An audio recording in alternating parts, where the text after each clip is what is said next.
সুমি বৰাৰ বহু চৰ্চিত ৭৬ লাখ টকীয়া হীৰাৰ আঙঠিৰ সন্ধান ওলাল। কেৱল আঙঠিয়ে নহয়, দুখন বিলাসী বাহন আৰু যথেষ্ট পৰিমাণৰ অলংকাৰ উদ্ধাৰ কৰিছে আৰক্ষীয়ে। তাৰ্কিক বৰাৰ গুৱাহাটীৰ ঘোঁৰামাৰাত থকা ঘৰত উদ্ধাৰ হৈছে এই সামগ্ৰীখিনি। আমি পুনৰ জনাইছোঁ এই মুহূৰ্তৰ এটা ব্ৰেকিং নিউজ। সুমি বৰাৰ বহু চৰ্চিত ৭৬ লাখ টকীয়া হীৰাৰ আঙঠিৰ সন্ধান ওলাল। কেৱল আঙঠিয়েই নহয়, দুখন বিলাসী বাহন আৰু যথেষ্ট পৰিমাণৰ অলংকাৰ উদ্ধাৰ কৰিছে আৰক্ষীয়ে। তাৰ্কিক বৰাৰ গুৱাহাটীৰ ঘোঁৰামাৰাত থকা ঘৰত উদ্ধাৰ হৈছে এই সামগ্ৰীখিনি।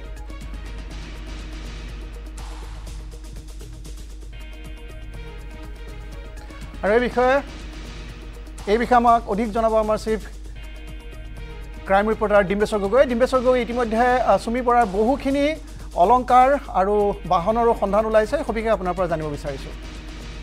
হয় গণদীপ, যথেষ্ট পৰিমাণৰ সোণৰ অলংকাৰ উদ্ধাৰ হৈছে বুলি CIDৰ এটা বিশেষ সূত্ৰই সদৰি কৰিছে আমাৰ আগত। কেৱল সেয়ে নহয়, দুখনকৈ বিলাসী বাহন আৰু বহু চৰ্চিত সেই হীৰাৰ আঙঠিটো, যিটোৰ দাম ৭৬ লাখ টকা বুলি সংবাদ মাধ্যমত সম্প্ৰচাৰ হৈ আছিল, সেই আঙঠিটো ইতিমধ্যে উদ্ধাৰ কৰিবলৈ সক্ষম হৈছে আৰক্ষী।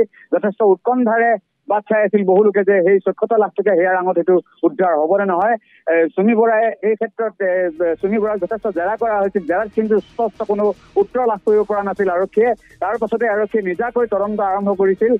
আৰক্ষী অৰ্থাৎ অসম আৰক্ষীয়ে গঠন কৰি দিয়া বিশেষ টিমটো, যিটো স্পেচিয়েল ইনভেষ্টিগেটিং টিম সেই চিটৰ দলটোৱে, বিশেষ তদন্তকাৰীৰ গোটটোৱে যোৱা নিশা অভিযান চলাই মহানগৰীৰ ঘোঁৰামৰাস্থ তাৰ্কিক বৰাৰ পিতৃগৃহৰ পৰা উদ্ধাৰ কৰিবলৈ সক্ষম হয় এই বহু চৰ্চিত হীৰাৰ আঙঠিটো। লগতে দুখনকৈ বিলাসী বাহন উদ্ধাৰ কৰিবলৈ হয় স্পেচিয়েল ইনভেষ্টিগেটিং টিমটোৱে।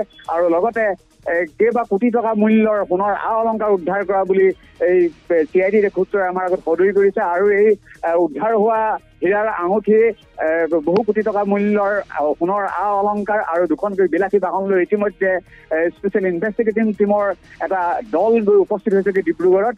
আৰু কিছু সময়ৰ পাছতে হয়তো আমাৰ ডিব্ৰুগড়ৰ সাংবাদিকৰ যোগেদি আমি সকলো তথ্য সদৰি কৰিব পাৰিম। বিলাসী বাহন বুলি আমি গম পাইছোঁ, কিন্তু কেনেধৰণৰ কি কোম্পানীৰ বিলাসী বাহন সেই তথ্য এতিয়াও আমাৰ হাতত পৰা নাই। পুনৰ কৈছোঁ বৰ্ণদীপ গোস্বামী যে বহু চৰ্চিত ৭৬ লাখ টকীয়া সেই সোণৰ সেই হীৰাৰ আঙঠিটো উদ্ধাৰ কৰিবলৈ সক্ষম হৈছে অৱশেষত বিশেষ তদন্তকাৰী গোটটোৱে। আৰু এই বিশেষ তদন্তকাৰী গোটটোৱে এই হীৰাৰ আঙঠিটো উদ্ধাৰ কৰে মহানগৰীৰ ঘোঁৰামৰাত থকা তাৰ্কিক বৰাৰ পিতৃগৃহৰ পৰা। এই পিতৃগৃহৰ উল্লেখযোগ্য যে এই পিতৃগৃহত ইয়াৰ পূৰ্বেও আৰক্ষীয়ে তালাচী চলাইছিল। সুমি বৰাক বিচাৰি, তাৰ্কিক বৰাক বিচাৰি সেই ঘৰটোত আৰক্ষীয়ে একাধিকবাৰ তালাচী চলাইছিল। কিন্তু তাৰ মাজতো এই হীৰাৰ আঙঠিটো আৰু বহু কোটি টকা মূল্যৰ সোণৰ অলংকাৰ কেনেকৈ ৰৈ গৈছিল, সেয়া এক প্ৰশ্ন হৈ পৰিছে এতিয়া। আৰক্ষীৰ সেই সময়ত তালাচী সঠিক নাছিল নেকি, অভিযান সঠিক নাছিল নেকি, এনেধৰণৰ প্ৰশ্নৰো অৱতাৰণা হৈছে বৰ্তমান। মই পুনৰ কৈছোঁ গণদীপ গোস্বামী যে বহু চৰ্চিত সেই হীৰাৰ আঙঠিটো অনলাইন ট্ৰেডিঙৰ যোগেদি, ভুৱা অনলাইন ট্ৰেডিঙৰ যোগেদি হাজাৰ কোটি টকা সংগ্ৰহ কৰিবলৈ সক্ষম হোৱা এই সুমি বৰা, তাৰ্কিক বৰা তথা বিশাল ফুকন, তেওঁলোকৰ বিৰুদ্ধে আৰক্ষীয়ে অভিযান চলাই আছিল। এই অভিযান কালতে আৰক্ষীয়ে তথ্য লাভ কৰিছিল যে বহু কোটি টকীয়া সম্পত্তি তেওঁলোকৰ আছে বিভিন্ন ঠাইত। আৰু ইয়াৰ মাজতে আৰক্ষীয়ে তথ্য লাভ কৰিছিল এটা হীৰাৰ আঙঠিৰ কথা, যিটোৰ দাম ৭৬ লাখ টকা বুলি চৰ্চা লাভ কৰিছিল সংবাদ মাধ্যমত। সেই আঙঠিটো কোনোবা বোলছবি জগতৰ অভিনেত্ৰীৰ ঘৰত ৰখা বুলিও চৰ্চা চলিছিল।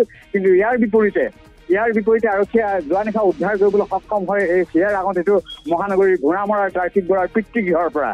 পুনৰ কৈছোঁ যে এই পিতৃগৃহত ইয়াৰ পূৰ্বে একাধিকবাৰ আৰক্ষীয়ে তালাচী চলাইছিল। কিন্তু সেই তালাচীৰ মাজতো বৃহৎ পৰিমাণৰ সোণৰ অলংকাৰ আৰু এই বহু মূল্যৱান হীৰাৰ আঙঠিটো কেনেকৈ ৰৈ গৈছিল, এয়া এক জটিল প্ৰশ্নৰূপে থিয় দিছে। এক প্ৰশ্নৰ অৱতাৰণা হৈছে ইয়াত যে আৰক্ষীৰ সেই সময়ত তালাচী সঠিক নাছিল নেকি, আৰক্ষীয়ে এই ক্ষেত্ৰত গাফিলতি কৰিছিল নে, এনেধৰণৰ প্ৰশ্নৰ উদ্বেগ ঘটিছে।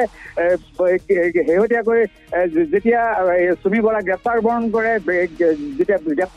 আৰক্ষীৰ জিম্মাত আছিল, সেই সময়ত তেওঁক বাৰম্বাৰ আৰক্ষীয়ে জেৰা কৰিছিল। সেই জেৰাটো এই হীৰাৰ আঙঠিটো ক'ত থৈছে তেওঁ এই কথা আৰক্ষীয়ে উলিয়াব পৰা নাছিল।